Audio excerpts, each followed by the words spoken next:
J'espère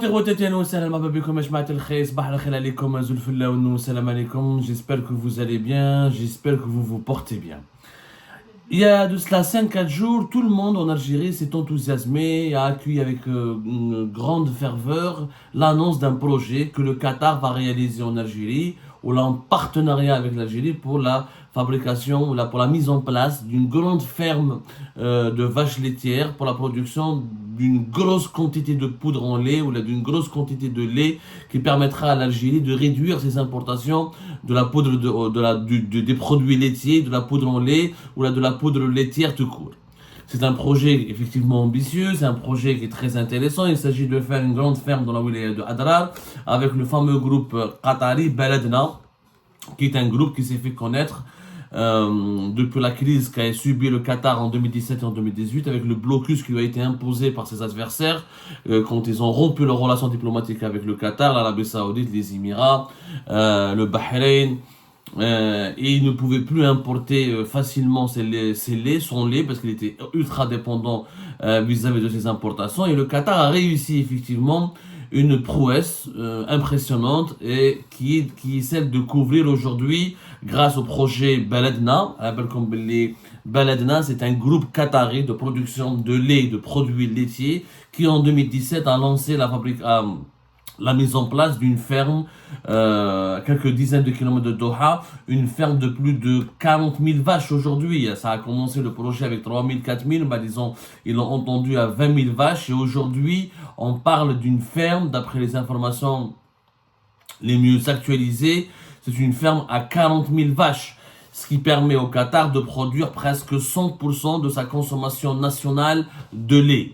C'est un projet effectivement historique, effectivement exceptionnel et effectivement un exemple à suivre. Et le groupe Baladna a voulu donc s'installer en Algérie. Il est depuis 2021-2022, plutôt 2022-2023, dans une stratégie de s'internationaliser. Il veut maintenant exporter son expérience. Le groupe Baladna est valorisé à plus de 2,5 milliards de dollars et il veut réaliser des projets. Ça a commencé d'ailleurs en Égypte en octobre 2023. Le groupe Baladna a déjà signé un accord pour réaliser un projet en Égypte afin de créer une grande ferme laitière pouvant accueillir jusqu'à 20 000 têtes de vaches pour produire 300 millions de litres de lait par an. Après l'Égypte, d'ailleurs c'est une ferme qui devrait s'étendre sur 113 000 hectares. Et après l'Égypte, c'est l'Algérie. C'est l'Algérie qui est visée par le groupe Baladna dans sa stratégie d'expansion. Le projet sur le papier, il n'y a rien à dire. Le projet n'est pas intéressant. Sauf que la question à laquelle on va répondre dans cette émission, c'est ce que d'ailleurs vous allez découvrir, ce que franchement, l'Algérie, est-ce qu'elle a eu besoin du Qatar? Et qu'est-ce que le Qatar va rapporter réellement à ce projet? Alors, juste pour corriger, l'immense installation, l'immense ferme de Baladna au Qatar, elle a aujourd'hui 24 000 vaches, pas 40 000. Elle transforme 400 000 litres par jour. Et elle produit une immense gamme de produits. Ils produisent au Qatar jusqu'à 250 produits à base de lait. Rien à dire, le Qatar a réussi. Au Qatar, ce projet a réussi. Le groupe s'appelle Baladna Food Industry. Ça a commencé depuis 2017 et aujourd'hui, le Qatar, selon les chiffres les plus actualisés des instances internationales, il reconnaît que le Qatar aujourd'hui est autosuffisant en lait. Le Qatar, il a eu une stratégie pour sa souveraineté alimentaire. Il a été traumatisé par le blocus qui ont été imposés par ses pays voisins, notamment les Émirats, l'Arabie Saoudite. Les deux grands frères, les deux grands voisins qui voulaient l'aspirer, qui voulaient l'étouffer lors de la crise des pays du Golfe entre 2017 et 2021. Et il a établi une stratégie. Il voulait donc gagner ou garantir son autosuffisance alimentaire. Ça a commencé, l'objectif a été réussi par le lait. Auparavant, avant le blocus, le Qatar produisait uniquement 10% de ses besoins en lait. Aujourd'hui, il couvre depuis 2023 la totalité de ses besoins en lait. Maintenant, le Qatar s'intéresse à d'autres zones. à d'autres secteurs. Par exemple, le poisson, le Qatar, 30% de ses besoins sont satisfaits par sa production nationale. Il veut aller vers 90%. La production des viandes satisfait uniquement 19% de son marché. Lui, il veut aller au-delà de 30%. Les légumes, par exemple, il veut atteindre 70% de son autosuffisance alimentaire. Et les 70% de ses besoins en légumes, il veut les produire localement. Il a une stratégie intéressante. Sauf qu'en Algérie, يا جماعة, هذا البروجي بلدنا, on parle de 3,5 milliards de dollars. Que vont faire les Qataris en Algérie? Le problème de l'Algérie, c'est que quand les investisseurs étrangers ils viennent pas avec leur argent. Ils ne mettront pas leur argent. Ils essaient de nous vendre toujours leur expertise. Sauf que pour la production de lait, le Qatar n'a pas d'expertise. Le Qatar, il a de l'argent. Le projet Beledna à Doha, ou dans les environs de Doha, il a réussi. Pourquoi? Parce que le Qatar s'est pas cassé la tête. Il a trouvé un espace qui est situé à 60 km au nord de Doha, la capitale du Qatar. Il a ramené les meilleurs experts du monde. Les Américains, les Irlandais, les Hollandais, qui sont des Occidentaux. Le Qatar n'a pas d'experts dans la production de lait. Il faut comprendre, la production du lait, le Qatar, c'est pas sa spécialité. Le Qatar s'est pas cassé la tête. Il a ramené les meilleurs experts au monde, qui sont essentiellement des Irlandais, des Hollandais, des Américains et des Australiens. Et des Français. Maloufine, les grands producteurs, les grands connaisseurs, ceux qui maîtrisent réellement les savoir-faire dans la production de lait sont connus dans le monde. Les Pays-Bas, la France, Australie, États-Unis, Irlande sont très connus. Donc, le Qatar n'a pas de savoir-faire. En Algérie, il y a des projets, ce que ne dit pas le gouvernement algérien ou ce que ne veut pas dire le gouvernement, la presse algérienne, c'est que ce projet, les Qataris ne vont pas tout financer. Le projet, il a été créé, il y a eu d'ailleurs une conférence de presse. Pour le moment, le projet, la première phase, ne débutera qu'en 2026. Alors, déjà, c'est un projet qui arrive tardivement et que l'Algérie, franchement, aurait pu faire toute seule sans l'aide du Qatar. C'est-à-dire qu'un projet pareil, l'Algérie avec son argent, avec les réserves de change tawana qui sont aujourd'hui de plus de 80 milliards de dollars, mais c'est un financement qatari. D'autant plus que le Qatari, je peux faire ce que le Qatar a fait. L'Algérie toute seule, elle peut ramener les meilleurs experts du monde. On a le terrain, on a Adrar, on a le Bayed, on a Naama, on est un pays continent. Avec mon propre argent, je crée un groupe spécialisé dans une expérience pilote. Je paye les meilleurs experts du monde. Allez, parce que le projet ADA, c'est quoi? Alors, les Qatar, d'abord, ils ont créé un accord, ils ont signé un accord. C'était le mercredi dernier. On était quoi le mercredi dernier? On était le 24 avril dernier. C'était un accord qui a été signé pour créer un partenariat, pour créer ce qu'on appelle une joint venture. Une joint venture a dit, elle appartient à 49% au Fonds national d'investissement, le FNI, c'est l'État algérien, et 51% par la partie qatari, qui est le groupe, qui est la société qatarienne, le groupe qatari Beledna. Le financement, parce qu'au moins ils ont parlé pour développer ce projet-là il a un plan de développement sur 4 phases. La première phase commence en 2026 et la dernière phase dépassera 2030. Ce sera 9 ans plus tard. 9 ans plus tard. Pour pouvoir, pour réussir à produire, les chiffres qui ont été communiqués par la société qatari elle-même, l'objectif est de produire 194 000 tonnes de lait en poudre annuellement. Sur une ferme qui va avoir une étendue de 117 hectares. Il y aura 3 complexes. Chaque complexe va englober une exploitation fourragère et une exploitation d'élevage bovin. Il y aura une unité de production de lait en poudre. Alors, à l'échéance de la 9e année, parce que le projet va se terminer d'ici 9 ans, il va débuter 2026, il va se terminer 9 ans plus tard. Calculer 9 ans plus tard, pratiquement 2035. Ce qui est quand même énorme, on est très très loin encore. Très très loin, alors que nous sommes ultra dépendants pour notre consommation de lait, ultra dépendants de nos importations. Il faut savoir que l'Algérie ne satisfait que 55% de ses besoins en consommation de lait. Il y a entre 50 et 50% du lait que nous consommons en Algérie, il est importé. Le projet qatari, il est ambitieux, mais il est très long. Il est très lent jusqu'à 2035. Mais en 2035, nous, on va dépasser on sera presque à 60 millions d'habitants. Aujourd'hui, nous sommes déjà à 47 millions d'habitants et nous avons besoin de lait en urgence. Nous avons besoin de garantir notre autosuffisance alimentaire en urgence. Donc ce projet ne va pas répondre à l'impératif de l'urgence. L'Algérie doit en urgence. Le Qatar de 2017 à 2022, il a réussi en espace de 4 ans. Pratiquement, il a réussi à garantir son autosuffisance en produits laitiers. Il nous faut attendre jusqu'à 2036. Un horizon au-delà de 10 ans, nous sommes en 2024, ça veut dire 12 ans. C'est quand même énorme. Donc, à la 9e année, le projet ADA devrait avoir 270 000 têtes, 270 000 vaches laitières. Ce qui est énorme, ce qui est vraiment énorme. Mais il faut attendre longtemps. Et avec ce projet, on ambitionne de produire 50% des besoins en lait de l'Algérie. Et va créer normalement 5 000 emplois. Donc, c'est bien ce projet. Mais d'abord, il est lent. Il faut savoir, et l'Algérie aurait pu le faire toute seule. Pourquoi? Parce que les Qataris ne vont pas le financer. C'est ce que dit pas le gouvernement algérien. Il faut savoir que, au niveau du financement, 49% des 3,3 milliards et demi de dollars qui seront nécessaires pour réaliser ce très beau projet sera apporté par des banques algériennes. Et 51% sera apporté par la société qui a été créée entre le FNI et les Qataris. Donc les Qataris, combien ils vont rapporter? Parce que le FNI, il va mettre de l'argent dans ce projet. Plus les banques algériennes qui vont mettre plus de 49% de l'argent nécessaire à ce projet, les Qataris vont mettre donc une petite partie. Sur les 3 milliards et demi de dollars, déjà, la moitié, 49% c'est les banques algériennes. L'autre moitié, les tebqa, 3 milliards et demi, c'est 1 milliard et demi, grib 1 milliard 600, 1 milliard 800. L'autre partie, ce sera la joint venture qui a été créée, le FNI et la société qatari Baladna.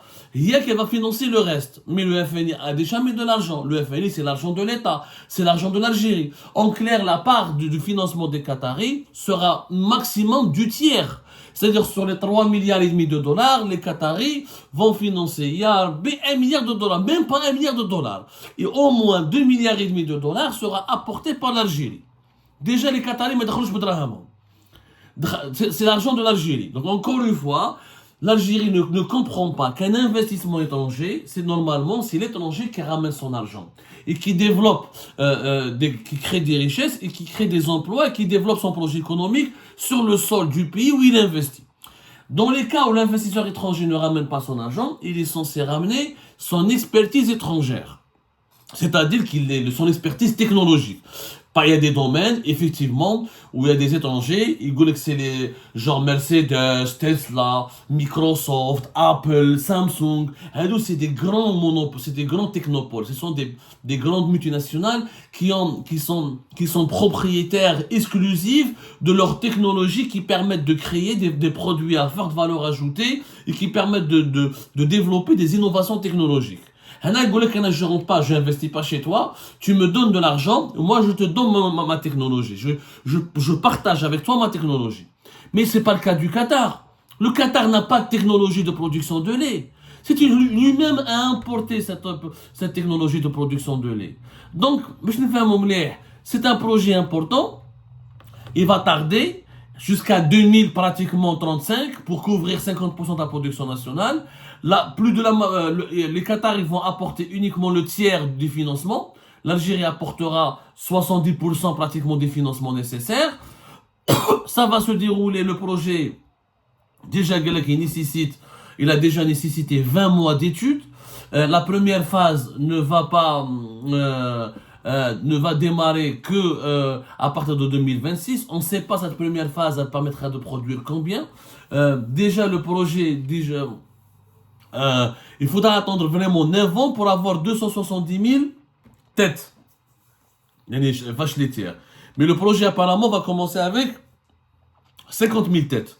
Mais franchement, le projet en lui-même, mais l'Algérie aurait pu le faire toute seule. Franchement, si les Qataris avaient apporté 80% des financements, je suis d'accord. Mais les 80% des financements, les Qataris viennent avec leur argent, ils veulent développer des grands projets en Algérie, marhaba, comme c'est le cas du Qatar, du projet qui a été fait en Égypte. En Égypte, les Qataris sont venus avec leur propre argent. Ce n'est pas la partie égyptienne. C'est un investissement de 1,1 milliard et demi de dollars. C'est pas l'Égypte qui va le financer. C'est essentiellement le groupe qatari Beledna. Sauf que en Algérie, le groupe qatari ne va pas dépenser beaucoup d'argent, comme à peine le tiers. Et c'est pas beaucoup. Là, c'est l'Algérie qui doit financer tout le projet. Il dit, mais si l'Algérie doit financer 70 ou 80% du projet, ou là entre 60 à 70% du projet, elle n'a qu'à le faire toute seule. Elle n'a pas besoin du groupe Beledna. Franchement, on n'a pas besoin du groupe Beledna. On va copier le projet Oujder Beledna Oujder. Tu as pour les meilleurs experts du monde, ou à une assiette foncière, où ils ont préparé la ferme, où ils ont développé ils ont ramené que des étrangers. Ils ont dépensé de l'argent, ils ont dépensé 1 milliard et demi. Ils ont dépensé le groupe maintenant il est valorisé à 2 milliards et demi de dollars. Ça veut dire que le projet en 2017, ils ont commencé avec au moins 1 milliard de dollars. Mais l'Algérie, elle a de l'argent. Elle n'a pas besoin de l'argent du Qatar. Si le Qatar elle n'a pas besoin de la technologie du Qatar. Il n'a pas de technologie. Si le Qatar avait financé 80 ou la totalité de ce projet, c'est un très bon coup pour l'Algérie. C'est pas, encore une fois, on n'explique pas aux Algériennes et aux Algériens la vérité qui se cache derrière ces projets-là.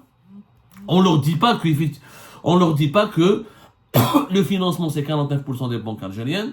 La joint venture, c'est le Qatar ne détient que 50% ou la 51%.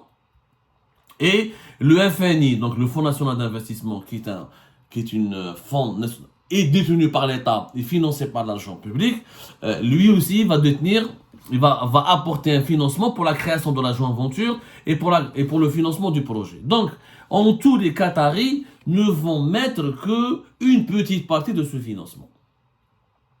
Ce n'est pas du tout intéressant pour l'Algérie. Nous avons dit le projet هذا. عندنا دراهم. نعيط les Anglais, les Allemands, les Français, les Irlandais, les Américains, les Australiens, les plus grands pays producteurs de lait. Je fais des accords avec leurs meilleurs spécialistes, je les paye bien et je le fais tout seul. Alors j'ai besoin des Qataris dans ce cas-là. Si le Qatar ne ramène pas l'argent nécessaire pour faire ce projet-là. Deuxièmement, le projet il est lent. Il est lent, et alors que nous avons une urgence. Il faut savoir que l'Algérie, on consomme, on est le plus important pays consommateur de lait au Maghreb. On consomme 6 milliards de litres par an. Et 4 milliards de litres sont des produits transformés, c'est des produits laitiers, fromage, laitier, yaourt, etc. Et 2 milliards de litres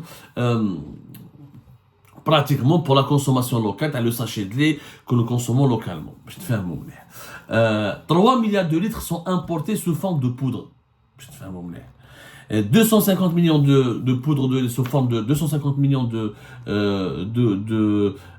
lait sont importés, de poudre de lait sont importés sous forme de fromage, et 150 millions sous forme de poudre infantile pour le lait, pour le lait pour les enfants, pour les nourrissons. Nous importons environ 300 000 tonnes par an de lait. C'est que les importations seront, grâce au projet de Beledna, on est censé ne plus importer les 300 000. Puisque le projet Beledna, il dit au bout du projet, on veut produire 270 000 à peu près. Voilà, 270 000 avec presque 300 000. L'objectif, et encore une fois, est d'importer et de diminuer la facture des importations et de diminuer la dépendance de l'Algérie vis-à-vis des importations. On va dire, il parle de 194 000 tonnes de lait. Au bout de la 9e projet, au bout de la 9e année du projet, au bout de la 4e phase, d'ici 9 ans, d'ici 2035, parce que la première phase de production commencera en 2026. 194 000, c'est aujourd'hui effectivement plus que 60 à 70% de nos importations qui sont estimées à 300 000 tonnes. Sauf que d'ici 2035, on sera encore plus nombreux, nous les Algériens et les Algériens. D'ici 2030, on sera plus de 50 millions d'habitants déjà en 2030. En 2035, on sera presque 60 millions d'habitants. Donc notre facteur des importations du lait va encore augmenter. Donc le projet ADA ne va pas suffire C'est un calcul mathématique. Lyon, tu importes 300 000 tonnes de lait, 300 000 tonnes de poudre de lait. D'ici 2035, je sais les importations au rythme, vu que la production nationale est toujours faible. Ça veut dire que les besoins vont augmenter au minimum. D'ici 2035, on sera obligé d'importer 500 000 tonnes. Donc le projet Baladna ne va pas remplacer les importations. Nous avons besoin de réaliser un projet en urgence maintenant, mais ce projet doit être opérationnel rapidement, comme le Qatar entre 2017 et 2018. Au moins 2 ans plus tard, il était opérationnel. Et en 2023, ils sont autosuffisants. 4 ans plus tard, nous avons besoin de lancer un grand projet comme Baladna, mais il faut qu'il soit opérationnel et prêt à répondre aux besoins de la consommation, des besoins nationaux en termes de consommation de lait, dans les 4 ans à venir, avant même 2030. Donc on a khasrin fait le projet. Réellement, on est perdant, on n'est pas gagnant. Les financements, c'est l'Algérie. Le projet, il est assez lent. Et il ne réduira pas la dépendance vis-à-vis des importations dans un temps court. Donc d'ici 2035, on sera toujours obligé d'importer encore plus de poudre de lait.